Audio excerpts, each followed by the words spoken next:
మీరు కోల్పోయిన దివ్యత్వాన్ని తిరిగి పొందండి. కానీ మనం కోరదగని లక్షణాలను జయించగలం. మానవుడి మనస్సు సాగగలదు. మీరు క్రమక్రమంగా దాన్ని సాగదీస్తే అది మీ బలానికి లొంగుతుంది. అయినా మీరు కనీస ప్రయత్నం కూడా చేయడం లేదు.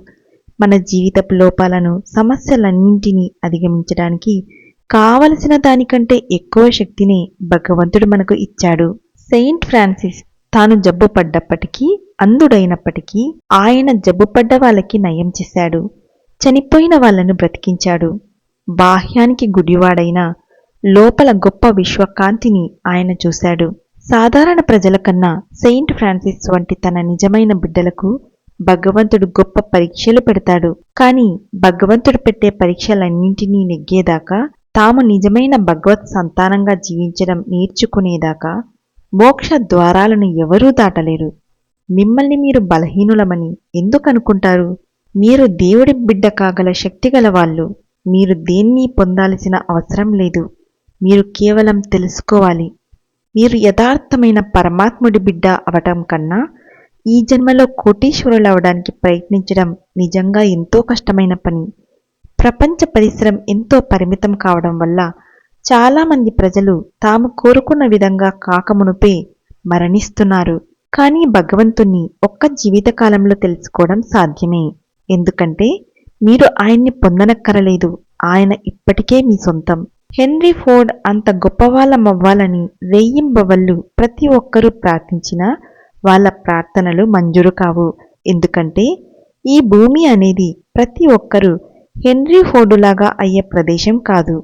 కానీ ప్రతి ఒక్కరూ పరమాత్ముని పొందడంలో గొప్పవాళ్ళు కావచ్చు.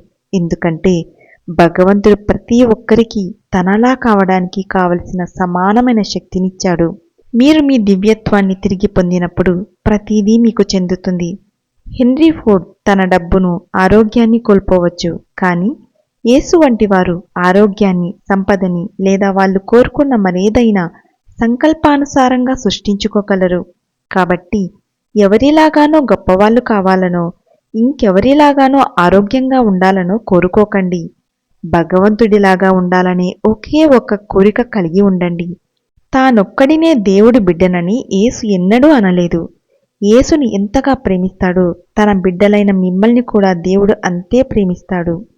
యేసులాగా మీరు కూడా మీ నిజమైన హోదాను ఆయనతో స్థిరపరచుకున్నప్పుడు భగవంతుడు దేన్నీ నిరాకరించడు. ధ్యానం మీరు కోల్పోయిన దివ్యత్వాన్ని తిరిగి పొందే మార్గం. మన నిజ స్వభావమైన నిత్య విముక్తమైన జీవాత్మకు అలవాట్లు అంటుకట్టాయి. నా చిన్నతనంలో నేను బాగా కోపం తెచ్చుకునేవాడిని. కానీ అలా చేయకూడదని మనస్సులో నిశ్చయించుకోగానే నేను మరిక కోపానికి తావివ్వలేదు. నేను నా సంకల్ప శక్తిని ఉపయోగించకపోతే దాన్ని కానీ లేదా జీవితంలో మరి దేన్నైనా కానీ సాధించగలిగేవాణ్ణి కాదు. మీరు కూడా మీ సంకల్ప శక్తిని ఉపయోగించండి. ఒక జీవితకాలపు తప్పులను ఈరోజు సరిదిద్దుకోవచ్చు. మర్త్య మానవుడిగా మీకు కొన్ని అలవాట్లు ఉన్నప్పటికీ దివ్య జీవిగా మీరు విముక్తులు అనే సత్యాన్ని సాక్షాత్కరించుకోవాలని ఈ కొత్త సంవత్సరంలో నిశ్చయం చేసుకోండి. మీకు మీరే అబద్ధాలు చెప్పుకోవడం ఎందుకు? గతంలో చేసిన తప్పులను మీ మీదకి మీరు ఆరోపించుకోవడం ఎందుకు?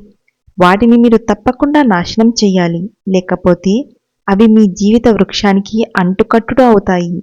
మీరు అలా జరగటానికి అనుమతించకూడదు. మళ్ళా ప్రతిజ్ఞ చెయ్యండి. నేను భగవంతుడి బిడ్డను. నేను భగవంతుడితో ఒకటయ్యాను. Thank you.